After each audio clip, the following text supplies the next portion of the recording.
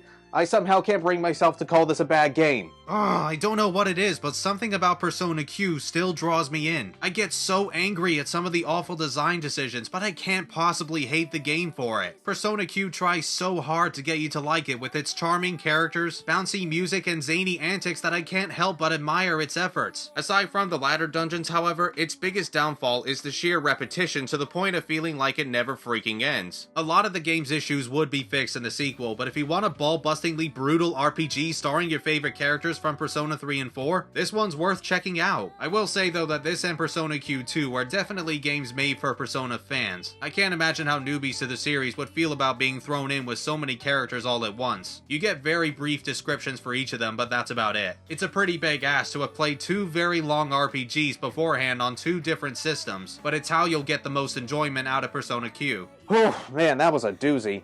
Only a couple more Persona spin-offs to go anyway. Next up is the dancing series. I plan on doing all 3 games in one video, so that's gonna be fun. That's about that time, however, for the Resident Evil 3 remake to come out, so that's what we'll be looking at next time before heading into the dancing series. Thank you all for watching, you have yourselves a good day, and take care. Turn-based battle mechanics similar to the main Persona games, but also with a little bit But unlike the arena titles, this isn't a basic fighting game. Thank you all for watching, you have yourselves a good day, and take care. God damn it, stupid WhatsApp. Who did that?